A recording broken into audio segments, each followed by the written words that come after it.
Hello everyone, so here is the next topic, simplification of fraction. इसका मतलब क्या होता है, जब हमें किसी फ्रैक्शन को उसके लोएस्ट टर्म में कन्वर्ट करना होता है। It means converting to lowest term. जब हमारे को एक फ्रैक्शन दे दिया गया और उसको हमें उसके शॉर्टेस्ट या लोएस्ट फॉर्म में कन्वर्ट करना होता है, उसको सिंप्लीफिकेशन कहते हैं फ्रैक्शन का।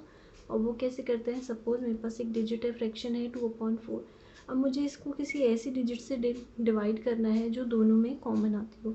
इसका मतलब है कि उसका जो न्यूमरेटर और उसका जो डिनोमिनेटर वो डिवाइड होना चाहिए कॉमन फैक्टर से। न्यूमरेटर भी कॉमन फैक्टर से और डिनोमिनेटर भी कॉमन फैक्टर से। इसका मतलब क्या है, ये दोनों टेबल्स जो है, ये दोनों डिजिट जो है एक ही टेबल से डिवाइड होनी चाहिए। अब यहाँ पे क्या क्या डिजिट है मेरे पास, 2 और 4। तो पहले ये देखना है सबसे पहले कि 2 और 4 किस किस की टेबल में आते हैं। 2 भी खुद की टेबल में आता है और 1 की में आता है, और 4 खुद की टेबल में आता है और 2 की टेबल में आता है। तो यहाँ पे कॉमन फैक्टर क्या हो गया यहाँ का, 2। इसके अलावा और कोई फैक्टर नहीं है, इसके अलावा 1 है। तो इन दोनों में से बिगेस्ट फैक्टर कौन सा है, 2। तो हम कौन सा फैक्टर लेंगे, 2 से इसको डिवाइड कर देंगे। 2/4 डिवाइडेड बाई 2, 4 भी डिवाइडेड अपॉन 2। तो इसको कैसे डिवाइड करेंगे, 2 1 ज़ा 2 एंड 2 2 ज़ा 4।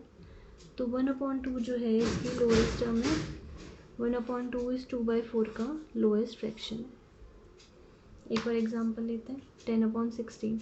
और फिर से वही प्रोसीजर करेंगे कि हमें इसमें देखना है कि दोनों कॉमन कौन सा है, कौन से टेबल में दोनों चीज़ें आ रही हैं। 10 एंड 16, 2 5 ज़ा 10, 2 8 ज़ा 16।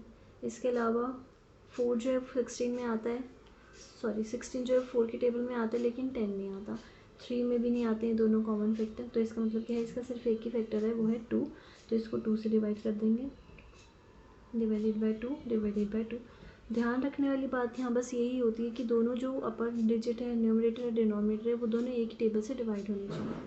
2 के टेबल में 10 कहाँ पे आता है, 5 पे।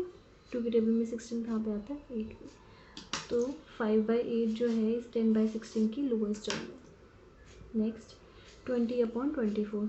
फिर से फैक्टर्स देखेंगे, 20 और 24 कौन कौन सी टेबल में कॉमन आते हैं। सबसे पहले 2 की टेबल में आता है, उसके बाद 3 में 24 तो आता है लेकिन 20 नहीं आता। नेक्स्ट 4 में 20 भी आता है, 24 भी आता है। 5 में 20 आता है, 24 नहीं आता।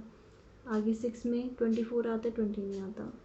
तो इसका मतलब ये है कि 2 और 4 ही इसके दो कॉमन फैक्टर हैं, और एक 1 तो होता ही है हमेशा। तो इसमें से अब हमें कंसिडर कौन सा करना है, जो बड़ा होता है। तो 4 बड़ा है तो हम इसको किससे डिवाइड करेंगे, 4 से। 20 डिवाइडेड बाई 4, 24 डिवाइडेड बाई 4। 4 के टेबल में 20 कहाँ पे आता है, 5 पे। 4 के टेबल में 24 कहाँ पे आता है, 6 पे। तो इसका मतलब क्या है, 5/6 जो है इस 20/24 की क्या है, लोएस्ट टर्म। नेक्स्ट 25/60। फिर से फ्रैक्शंस कंसिडर करेंगे, 25 और 60। 2 की टेबल में नहीं आएगा 25 लेकिन 60 आ रहा है। 3 की टेबल में 25 नहीं आएगा ना, 60 आ रहा है। अब यहाँ पे 4 की टेबल में 25 नहीं आता, 60 आ रहा है। दोनों एक ही टेबल से जानी चाहिए, हमें वही फैक्टर्स लेने हैं। 5 से जा रही है, 5 5 ज़ा 25 और 5 1 ज़ा 5, 8 ज़ा 10। तो 5 एक फैक्टर हो गया इसका। उसके बाद 6 7 नहीं जा रहा क्योंकि 25 नहीं जा रहा, 60 जा रहा है। तो इसका एक ही फैक्टर है बस कॉमन, 5। राइट, तो इसको 5 से डिवाइड कर देंगे, 25 डिवाइडेड बाई 5, 60 डिवाइडेड बाई 5। 5 5 ज़ा 25, 5 1 ज़ा 5, 5 2 ज़ा 10। तो इसका लोएस्ट टर्म कौन सा हो गया, 5/12, 25/60 का लोएस्ट टर्म। नेक्स्ट 36/54, 2 से जा रहा है इसका फैक्टर। 2 का फैक्टर हो गया ये, 3 का फैक्टर, 3 1 ज़ा 3, 3 2 ज़ा 6, 3 1 ज़ा 3 और 3 8 ज़ा 24। 3 से जा रहा है। उसके बाद 4 से 4 9 ज़ा 36, 4 1 ज़ा 4 नहीं जा रहा है। उसके बाद 4 को छोड़ेंगे, 5 से भी नहीं जा रही दोनों डिजिट। 6 से, 6 6 ज़ा 36, 6 9 ज़ा 54, 6 से भी जा रही है। उसके बाद 7 के टेबल में 36 नहीं आता।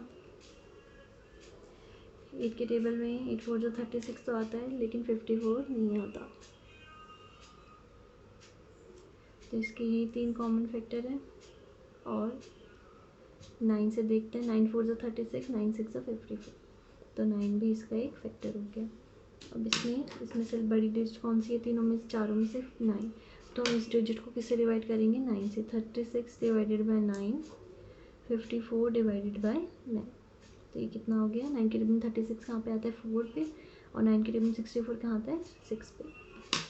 तो 4/6 जो है 36/54 की लोएस्ट टर्म है।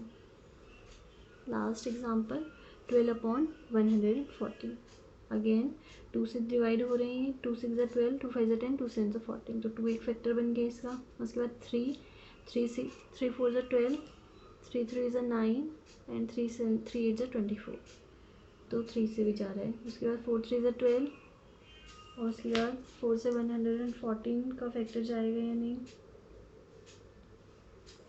14 का फैक्टर नहीं, 4 से 114 डिवाइड नहीं हो रहा है, तो हम उसको नहीं लेंगे। उसके बाद 5 के टेबल में भी दोनों चीज़ें नहीं आती। उसके बाद 6 का टेबल जो है उसमें दोनों चीज़ें डिवाइड हो जाती हैं, तो 6 का टेबल हो गया। उसके बाद 7 में नहीं आती हैं, 7 में। उसके बाद 8 में भी नहीं आ रही हैं, 9 में भी नहीं आ रही हैं, तो हम इसके ये 3 फैक्टर ले लेंगे। उसके बाद इन तीनों में से बड़ा कंसिडर करेंगे, 6 इसमें से बड़ा है, तो 12/114 को किससे डिवाइड कर देंगे, 6 से। 6 के टेबल में 12 कहाँ पे आता है, 2 पे। 6 के टेबल में 114 कहाँ पे आता है, 19 पे।